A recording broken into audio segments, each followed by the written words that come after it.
अपने ही स्थान से मालिक के नाम को आप सभी प्रेमी बोलेंगे। बोलिए जय गुरुदेव।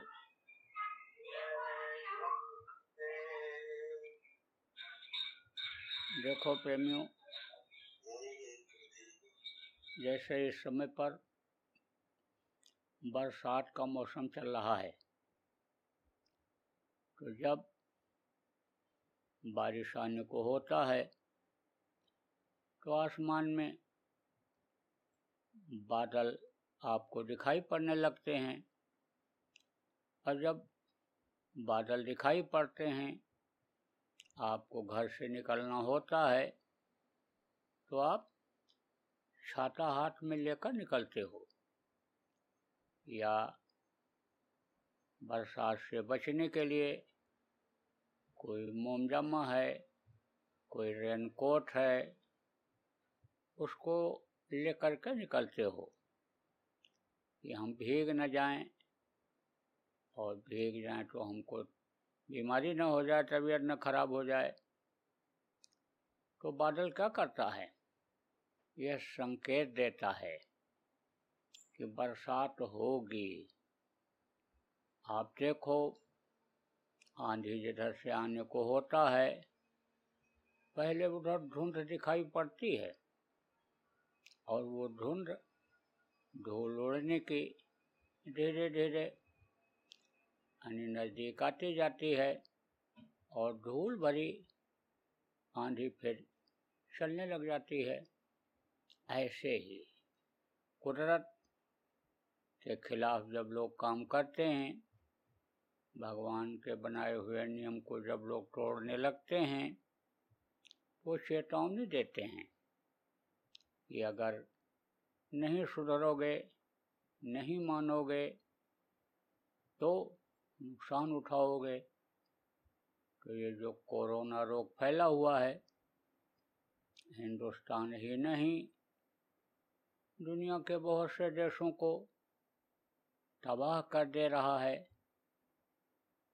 आप ये समझो कि अच्छे अच्छे वैज्ञानिक, अच्छे अच्छे डॉक्टर, अच्छे अच्छे अधिकारी, कर्मचारी, राजनेता, किसान, व्यापारी, सब लोग उससे प्रभावित हो रहे हैं।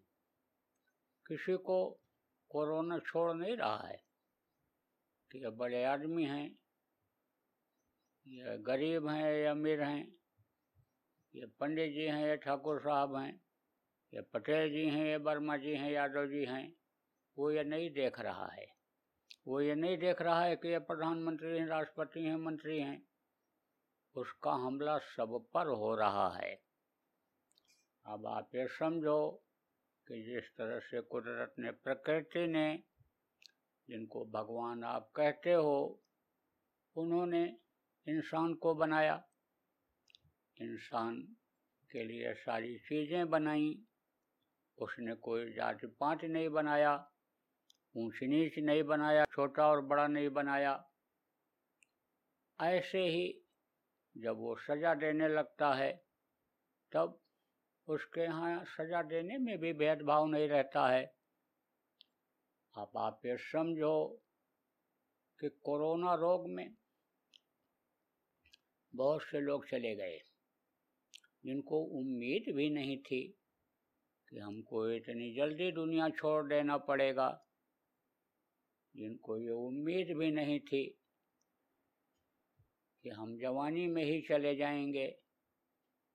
उनको तो ये उम्मीद थी कि हमारी बुढ़ापा आएगी, और ये जो धन दौलत है, ये सब हमारे बुढ़ापे में काम आएगा। और ये बच्चे जिनके लिए हम रुपया पैसा इकट्ठा कर रहे हैं, जिनको पाल पोस रहे हैं, पढ़ा लिखा रहे हैं, ये हमारे बुढ़ापे में सहारा बनेंगे, कमा करके लाएंगे, शरीर को खिलाएंगे, ये हमारी सेवा करेंगे। यानी वो बच्चे भी उनसे जुदा हो गए, दूर हो गए, छूट गए। आखिरी वक्त पर न तो लोग अपने बच्चों को देख पाए और न बच्चे उनका मुंह देख पाए। चाहते हुए भी, अंदर में प्रेम होते हुए भी न तो प्रेम प्रकट कर पाए और न प्रेम से सेवा कर पाए। तो ये क्या है? ये सब है कुदरत की लीला। इसी को समझना इस समय पर बहुत मुश्किल हो रहा है, क्योंकि उस कुदरत को, उस प्रकृति को, भगवान को, मालिक को, खुदा अल्लाह ताला जिसको कहते हो, उसको ही इंसान भूल रहा है, अपने मौत को ही भूल रहा है। गुरु जो रास्ता बताते हैं लोक और परलोक बनाने का, रास्ते पर चलाते हैं और मंजिल तक पहुंचाते भी हैं, उनको भूल रहे हो, उनके वचनों को भूल रहे हो, उनके उपदेश को भूल रहे, तो कैसे शांति मिलेगी? कहाँ से सुख मिलेगा? और कैसे बुढ़ापा देख पाएंगे? किस तरह से लोक और परलोक बन पाएगा? तो प्रेमियों, आपको समझने की जरूरत है कि इस जिंदगी का किसी के कोई भी ठिकाना नहीं है। कहते हैं न कि कल किसने देखा, कल का किसी को कुछ पता ही नहीं है। तो कल जब नहीं देखा तो कल की चिंता किस बात की? चिंता तो उसको उस सत्य की करनी चाहिए, सत्पुरुष की करनी चाहिए, अपने पिता की करनी चाहिए, अपने इस जीवात्मा की करनी चाहिए। इस शरीर को स्वस्थ रख करके जिससे उसका दर्शन किया जाता है, जिससे उससे मिला जाता है, आवाज़ सुनी जाती है, उसकी चिंता करनी चाहिए। तो प्रेमियों, देखो, इस शरीर को आप साफ सुथरा रखो, जिससे अन्य समझ लो कि रोग से बचे रहो।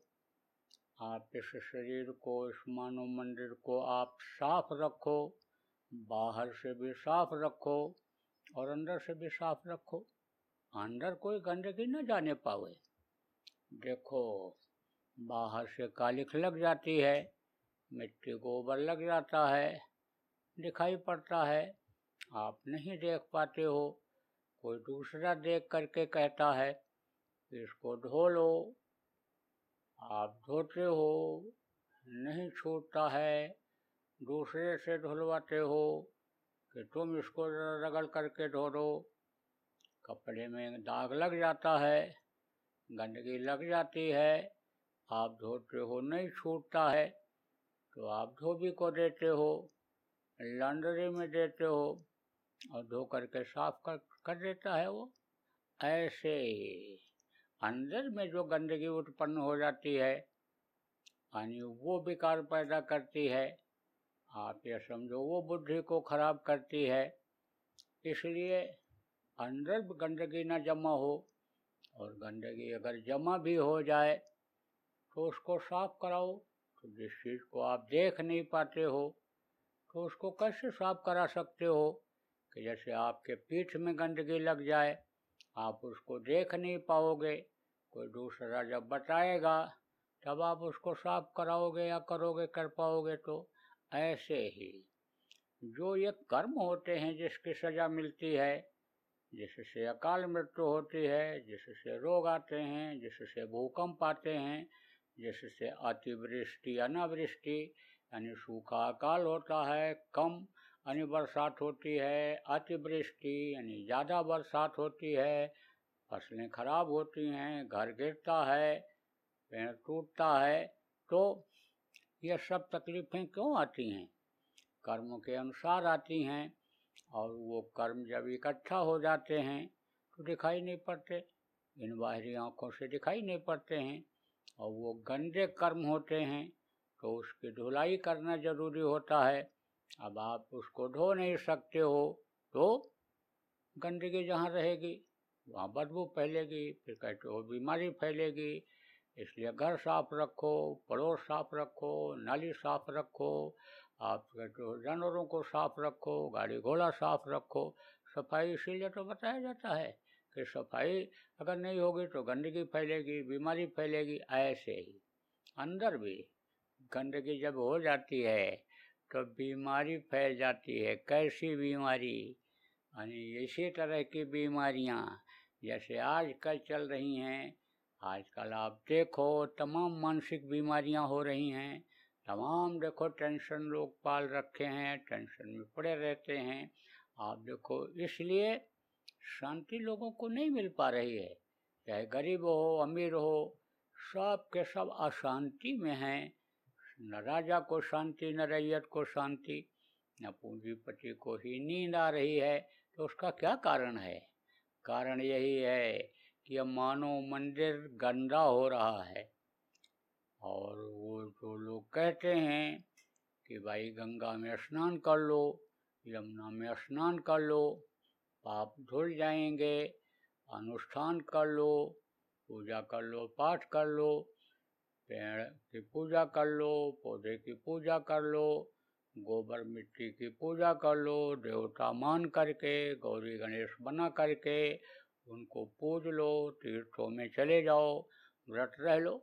उससे कर्म नहीं धुलते हैं। कर्म जब धुलेंगे तभी फायदा दिखेगा। और नहीं तो आप देख लो, तमाम पूजा पाठ लोग कर रहे, तमाम लोग अनुष्ठान यज्ञ कर रहे, जाप कर रहे, किस लिए? कोरोना जैसी बीमारी को, कोरोना जैसे संकट से बचने और बचाने के लिए। लेकिन फायदा नहीं हो रहा है, कबूल नहीं हो रही पूजा, उपासना कबूल नहीं हो रही है। इसलिए प्रेमियों, इसको पाक साफ रखो। कोई भी कर्म ऐसा न करो कि जिससे अंदर में गंदगी पैदा हो जाए। अब वो कर्म क्या है? जैसे मांस खाए तो मांस किसका खाते हैं? जानवरों का। तो जिंदा मांस तो किसी जानवर का कोई खाता नहीं। जब उसको काटते हैं, मारते हैं और उसको पकाते हैं तब खाते हैं। कच्चा मांस भी कोई नहीं खाता है। घी में भूनते हैं। आप समझो घी दूध ये सब क्या बताया गया इस समय कलयुग में? अमृत है। तो अमृत में जब उसको मिलाते हैं तब उसको खा पाते हैं। किसी को कह दो ये लो कच्चा मांस खाओ, कच्चा मांस नहीं खाएगा। जब तक वो पकेगा नहीं, मिर्च मसाला और चीज़ें उसमें डालेंगे नहीं, घी तेल में भूनेंगे नहीं, तब तक वो खा नहीं सकता है। तो अब आप ये समझो, जिस मांस को खाते हो, लोग खाते हैं, आप सत्संगी हो नहीं खाते हो, लेकिन बहुत से दुनियादार खाते हैं मांस को, यह समझ करके कि यह मनुष्य का भोजन है, लेकिन यह मनुष्य का भोजन नहीं है। आप ये समझो, जानवरों के लिए मांस बनाया गया। और जिनके बड़े दांत होते हैं, नाखून जिनके बड़े होते हैं, जो चाट के पानी पीते हैं, आंखें गोल होती हैं, उनके लिए कुदरत ने बनाया। अब उसको आदमी खाने लग गया। तो मैं आपको ये बता रहा था कि मांस जो भी खाता है उसको पाप लगता है, क्योंकि जानवरों को पहले मारते हैं। तो जानवरों को मारना बहुत बड़ा पाप होता है। आदमी को मारना बहुत बड़ा पाप होता है। जिसको आप बना नहीं सकते हो, उसको अगर आप बिगाड़ोगे तो सजा मिलेगी। आप देखो, आपके यहाँ सड़कें बनी होंगी, किसने बनाया? यानी समझो प्रांत की सरकार ने बनाया या भारत सरकार ने बनाया। अब अपने पैसे से बनाया। आपने अगर मेहनत मजदूरी उसमें किया तो आपको पैसा मिला होगा उसके बदले। बनाया किसने? सरकार ने बनाया। अब उसको जब आप उजाड़ोगे, उसको काटोगे, तोड़ोगे तो सजा मिलेगा। घर अगर सरकारी बना हुआ है, भवन बना हुआ है, अस्पताल बना हुआ है, कोर्ट कचहरी सरकारी बनी हुई है, सरकार ने बनवाया, तोड़ोगे तो सजा मिलेगी। तो जैसे यहाँ का नियम है, ऐसे कुदरत का नियम है, भगवान का नियम है। तो जब नियम को तोड़ोगे तो सजा तो मिलेगी मिलेगी, पाप तो आपको लगेगा ही लगेगा। तो जब पाप चढ़ जाता है सिर पर, पाप भारी हो जाता है, तब आदमी की बुद्धि खराब हो जाती है, मन खराब हो जाता है। आप ये समझो, जब जानवरों का खून शरीर के अंदर आता है, खून बेमेल हो जाता है, तो तरह तरह की बीमारियां पैदा हो जाती हैं। इसलिए प्रेमियों, बचो और बचाओ, जीव हत्या से बचो और बचाओ। जो एक भी टुकड़ा मांस का खाया, मछली का एक भी टुकड़ा खाया, एक भी अंडा अगर किसी ने पिया खाया, तो समझ लो कि जीव हत्या का पाप लगेगा। मारने वाले को भी और खाने वाले को भी, बनाने वाले को भी, मांस मछली अंडा लाने वाले को भी बराबर पाप लगता है। तो पाप से आप सब लोग बचना। तो आप तो भाग्यशाली हो कि जिनको बहुत से लोगों को नामदान मिल गया और आपको गुरु की दया मिली। आप कुछ लोग भजन ध्यान सुमिरन भी लगातार करते हो, आपके ऊपर तो दया यानी गुरु महाराज की हो गई, और आप तो अपना मानव मंदिर साफ रखते हो, कोई गंदी चीज आपके पेट में नहीं जाती है, तो आपका मन भजन में भी लगता है। लेकिन बहुत से लोग समझो कि मांस खाते हैं, उनको जानकारी नहीं है।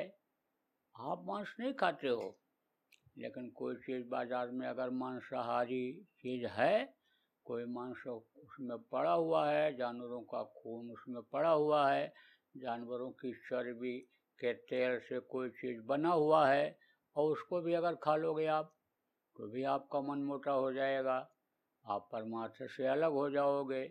इसलिए कहा गया, कोई चीज़ खाने से पहले देखना चाहिए, समझना चाहिए, परखना चाहिए, उसके बाद तब कोई चीज़ खाना चाहिए।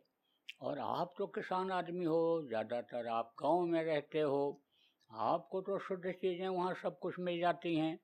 बाजार की बनी हुई चीज़ और बाजार में खाने आने जाने की ज़रूरत क्या है? आप तो सीधे साधे आदमी, मेहनत ईमानदारी की कमाई करते हो, तो घर में पकाओ और घर का ही खाओ तो ज़्यादा अच्छा रहेगा। और अगर शुद्ध भोजन मिलेगा, अगर आप समझो कि आपका रहन सहन सही होगा, शरीर को आप अगर आप गंदा नहीं करोगे, यानी समाज जिस चीज़ को यानी मना करता है, उससे जब आप अलग रहोगे, समाज विरोधी, देश विरोधी, धर्म विरोधी कोई काम जब आप नहीं करोगे, तो आपका मन भजन में लगने लगेगा, और नहीं तो यही मन मोटा हो जाएगा। और ये मन इंद्रियों के घाट पर बैठ करके, आँख के पास बैठ करके, कान के पास बैठ करके, नभ्या जिभ्या पर बैठ करके स्वाद लेने लगेगा, और स्वाद लेते लेते मोटा हो जाएगा, जगह नहीं छोड़ पाएगा। जबकि आपको मन को भी खींचना है और जीवात्मा को भी खींच करके हल्का करके और ऊपर ले जाना है। क्योंकि जब जगह छूटेगा तभी कोई आगे बढ़ पाएगा। अभी तभी आप ये समझ लो कि जब कोई चीज़ रुकेगी तभी आप उसका दिशा बदल सकते हो। जैसे पंखा घर में लगाते हो, चलता रहता है, जब उसको रोकते हो तो उल्टा घुमा सकते हो।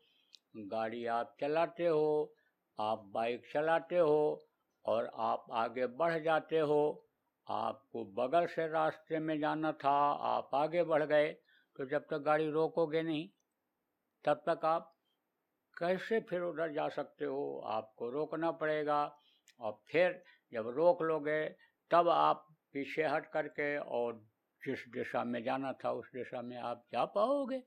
तो मन जब ये रुकेगा, और मन आप ये समझो जब इधर से हटेगा, यानी जब ये बैक होगा कहने का मतलब, तब आप अपनी दिशा पकड़ पाओगे। तो जैसे बरसात होती है और पानी इकट्ठा हो जाता है, बर्फ़ बन जाता है जम करके, तो बर्फ़ उड़ नहीं सकता, जल्दी हट नहीं सकता है, और जब बर्फ़ गर्म हो जाता है और फिर हवा में उड़ने लगता है, भाप बनता है, तब ऊपर चला जाता है। ऐसे ही जब ये मन हल्का होगा, तब जीवात्मा का ये साथ देगा, और मन नीचे की तरफ से खींचेगा, और ऊपर की तरफ जब आप मन को लगाओगे, जब दोनों आँखों के बीच में से जो रास्ता निकलने का है वहाँ पर जब आप मन को टिकाओगे तब सूरत ऊपर खींचेगी, तब असला काम आपका पूरा होगा। मनुष्य जन्म पाना तभी सार्थक होगा जिस काम के लिए आप आए हो, जिस काम के लिए आपने ये मनुष्य शरीर मांगा है, तब वो काम आपका पूरा हो पाएगा। तो आप गृहस्थ आश्रम में ही रहो, बाल बच्चों की देख रेख भी करो, लेकिन फंसो नहीं उसमें। आप ये समझो कुछ लोग दिन रात चलते रहते हैं लेकिन उनकी बरकत छिन जाती है, हाय हत्या लगी रहती है।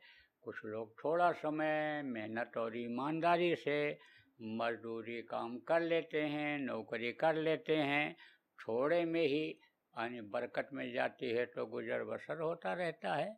तो इस दुनिया, इस संसार में, दुनिया की चीज़ों में आप फंसो नहीं।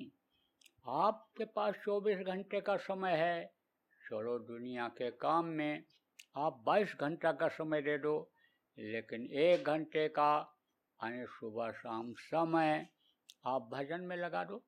जब भजन में आप 1 घंटे का समय सुबह शाम लगाने लगोगे तब यह मन आपको दौड़ाएगा नहीं, ये स्थिर हो जाएगा।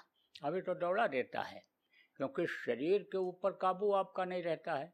संकल्प आप नहीं बना पाते हो कि आपको बैठना ही बैठना 1 घंटा है, तो मन शरीर को उठा देता है।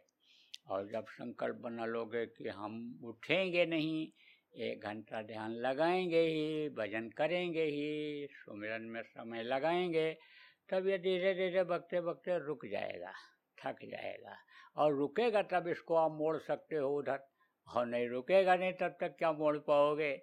इसलिए आप समय निकालो, सब लोग भजन ध्यान सुमिरन करते रहो और जय गुरुदेव नाम का प्रचार करते रहो, जय गुरुदेव नाम की ध्वनि बोलते रहो, लोगों को बुलवाते रहो, लोगों को शाकाहारी सदाचारी नशा मुक्त बनाते रहो।